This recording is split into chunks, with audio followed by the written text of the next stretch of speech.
नमस्कार। Chapter second question number है 9 exercise का। इसमें क्या कहा गया है कि ये वाला जो क्वेश्चन है 8 जो क्वेश्चन है इसी के आप लोग वैल्यूज यूज कर लीजिए। इसमें इसने क्या कहा है कि इसी के लिए a की वैल्यू आप इसी क्वेश्चन की यूज कर लीजिए, ठीक। d भी इसने सेम दिया है, -3 मीटर। कैपेसिटेंस जो आपने निकाला है वो भी आप 18 पिको फेरेड या 10⁻⁻12 फेरेड यूज कर लीजिए।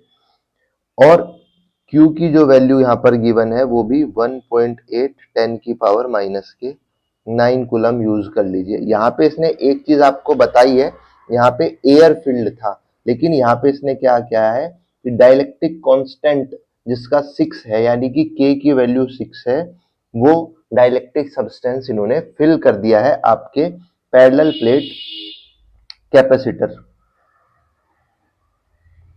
ठीक है।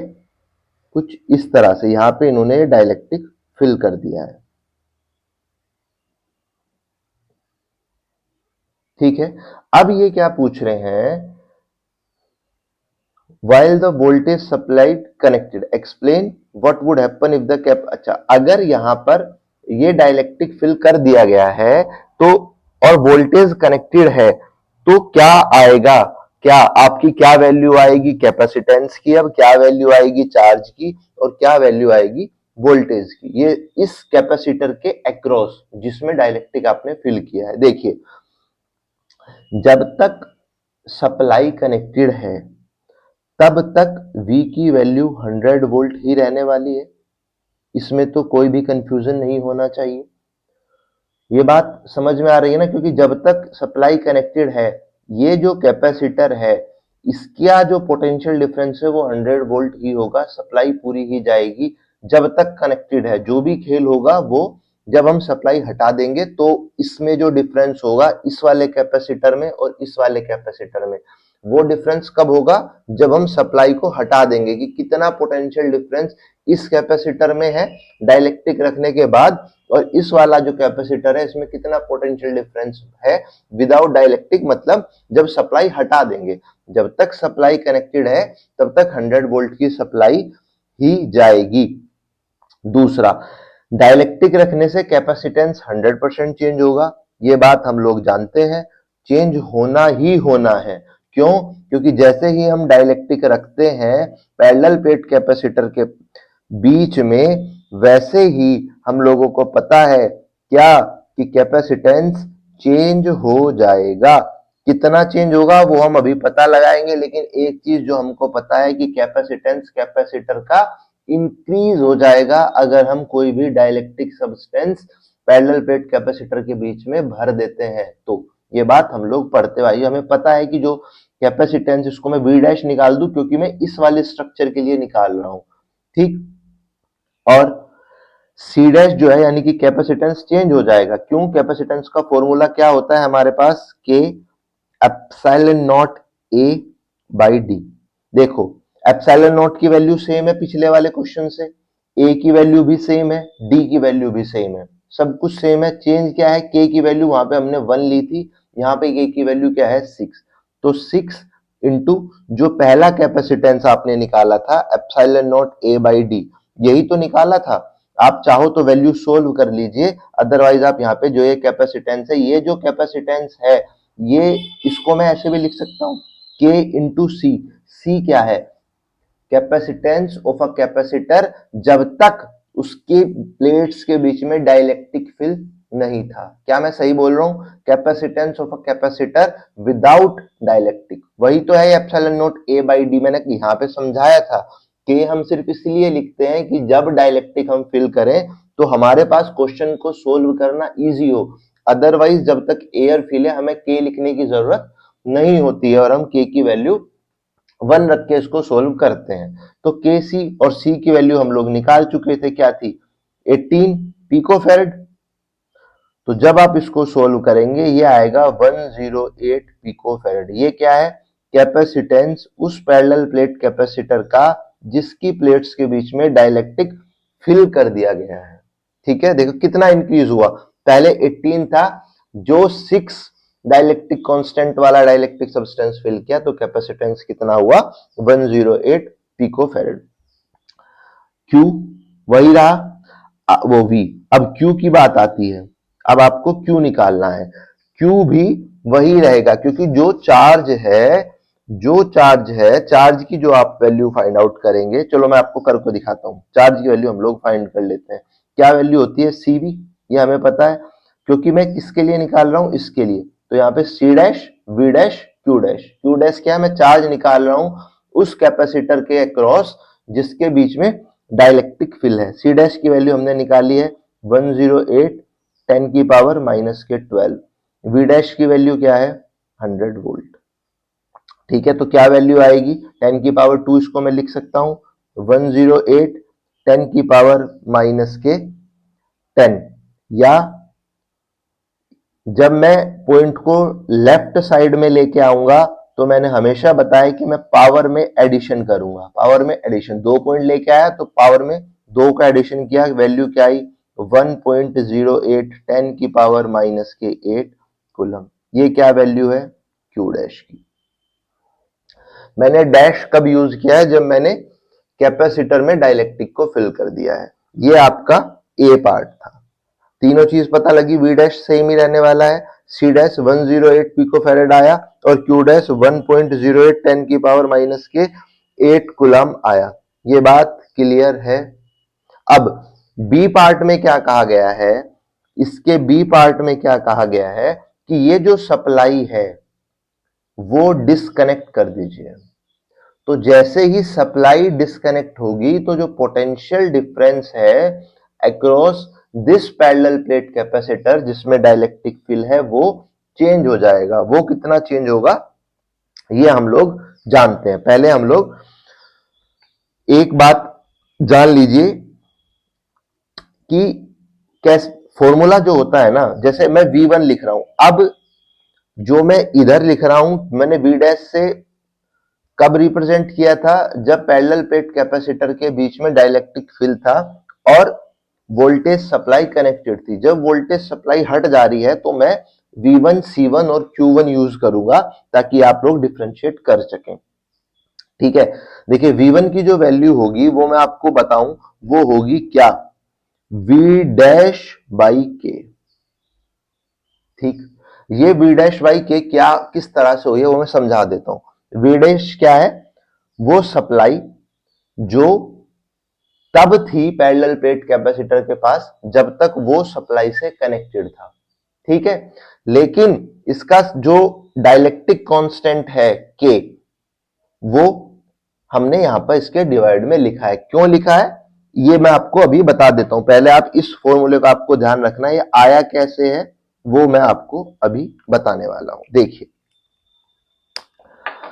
आप मुझको एक बात बताइए, अगर मैं वैल्यू लिखना चाहूं, C की वैल्यू आपको पता है, C की जो वैल्यू है वो आप लिखते हैं पैरेलल प्लेट कैपेसिटर के लिए एप्सिलॉन नॉट A/D। कब? जब एयर फिल है, जब एयर है दोनों प्लेट्स के बीच में। ठीक है, ये बात क्लियर। तो जब आप यहां से V की वैल्यू निकालेंगे तो वो क्या आएगी? Q/C। Q मैं यहां पे वैल्यू लिख दूं एप्सिलॉन नॉट A/D। कोई परेशानी? इसमें कोई परेशानी हो तो बताओ। ये V की वैल्यू आई, इसको मैं 1 नाम दे दे रहा हूं अभी के लिए। दूसरा चीज, अब आओ, जब कोई डाइलेक्ट्रिक कांस्टेंट फिल है, ठीक है, मैं उसको C1 से रिप्रेजेंट कर रहा हूं। कोई डाइलेक्ट्रिक कांस्टेंट फिल है तो क्या होगा? Capacitance epsilon not A/D। तो वहां पर जब आप V1 की वैल्यू निकालेंगे वो क्या आएगा? Q/C1। Q C1 की वैल्यू क्या है? K epsilon not A/D। ये देखिए Q एप्सिलॉन नॉट A/D क्या वैल्यू है V की? इधर से देखिए, from equation 1 Q epsilon not A/D क्या वैल्यू है V की? तो ये क्या आएगा? V/K।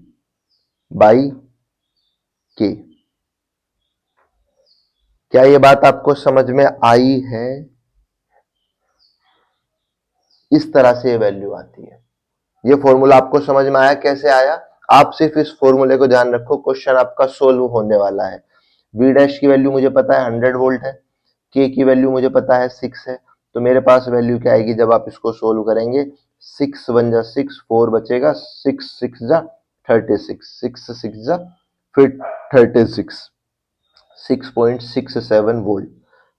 ये वैल्यू किसकी आई, V1 की। मतलब कब आई वैल्यू, जब हमने ये सप्लाई जो है ये डिस्कनेक्ट कर दी, उसके बाद क्या वैल्यू आई वोल्टेज की, V1। अब हमें निकालना क्या है, इसके बाद दूसरी चीज जो हमें निकालनी है Q।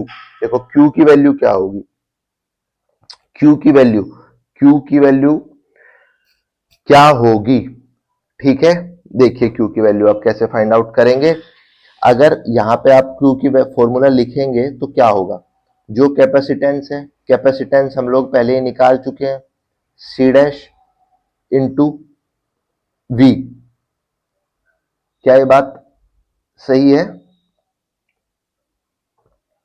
और ये जो वैल्यू है आपके पास 1.08 10 की पावर -8 कूलम ही आएगी।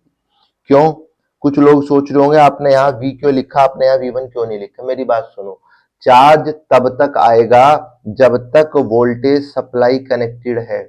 जैसे ही आप वोल्टेज सप्लाई को यहां से निकाल देंगे तो चार्ज तो सप्लाई होना बंद हो जाएगा। और अगर चार्ज सप्लाई होना बंद हो गया तो लास्ट चार्ज आपके पास क्या आया था, वो वही आया था ना जो आपके पास V की वैल्यू थी। ये मैंने यहाँ पे, ये वाला क्वेश्चन है सेम, उसी से आप समझ लीजिए, V डैश लिख लीजिए, V जो भी आप लिखना चाहें।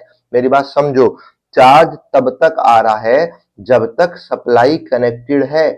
अगर मैंने सप्लाई ही निकाल दी तो चार्ज तो जा ही नहीं रहा है ना। चार्ज जा किससे रहा है, इस वोल्टेज सप्लाई से। ये जो 100 वोल्ट की सप्लाई कनेक्टेड है यही तो चार्ज दे रही है। और अगर मैंने ये चार्ज निकाल दिया है तो फिर तो जाएगा ही नहीं चार्ज।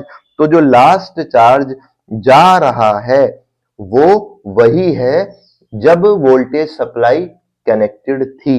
Q1 की वैल्यू, Q1 का मतलब क्या है, जो आप निकाल रहे हैं कब, जब डिस्कनेक्टेड है। तो लास्ट क्या चार्ज सप्लाई हुआ था, जब सप्लाई कनेक्टेड थी। तीसरी चीज मैं हमेशा बोलता हूं, कैपेसिटेंस किसी भी कैपेसिटर का मैन्युफैक्चरिंग के काम टाइम पे ही डिसाइड हो चुका है, तो कैपेसिटेंस तो चेंज होने वाला नहीं है। कैपेसिटेंस 108 पिको फैरेड जो आपने यहां पर निकाला है वही रहने वाला है। तो वोल्टेज सप्लाई डिस्कनेक्ट होने से जो फर्क पड़ता है वो सिर्फ किस पे पड़ा है, जो वोल्टेज या जो potential difference across this capacitor है। बाकी क्यू तभी जा रहा है जब सप्लाई कनेक्टेड है, और कैपेसिटेंस तो जैसे ही डाइलेक्ट्रिक इसके अंदर फिल हुआ तो ये एक नया कॉम्बिनेशन बना और इसका कैपेसिटेंस उसी टाइम पे निश्चित हो चुका है। उसके बाद चाहे आप इसमें 500 वोल्ट की सप्लाई दे दीजिए, 5000 वोल्ट की दे दीजिए, या सप्लाई मत रखिए, कैपेसिटेंस तो इस कैपेसिटर का सेम ही रहने वाला है, वो चेंज नहीं होगा। क्यों किस लिए चेंज नहीं हुआ है चार्ज, ये आप जान गए हैं। बी का सिर्फ सिंपल सा ये फॉर्मूला है, कैसे आया है ये मैंने आपको समझा दिया। आपको इस कहानी को याद रखने की, एग्जाम में करने की जरूरत नहीं है। आप सिंपल लिखेंगे V1 का मतलब क्या है, जब सप्लाई डिस्कनेक्ट कर दी गई है, equals to V dash by के। V डैश को आपने क्या लिया है, जो वोल्टेज कनेक्टेड, आप V चाहे V भी ले सकते हैं, कोई भी परेशानी नहीं है। मैंने यहाँ पे V डैश लिया है तो ठीक है, हम सब जगह V डैश रख देते हैं, कोई परेशानी नहीं है। मैंने इसको ही V डैश लिखा है, ठीक है। क्या ये क्वेश्चन क्लियर है? अगर आपको इस क्वेश्चन की या किसी भी लेक्चर की जो अब हम कवर करेंगे उसकी पीडीएफ की जरूरत है तो वो आप डिस्क्रिप्शन बॉक्स से, आपको टेलीग्राम चैनल का लिंक मिल जाएगा और वहां पे आपको हर लेक्चर की या हर क्वेश्चन जो भी हम कवर करने वाले हैं उसकी पीडीएफ मिल जाएगी। आप वहां से डाउनलोड कर सकते हैं। धन्यवाद।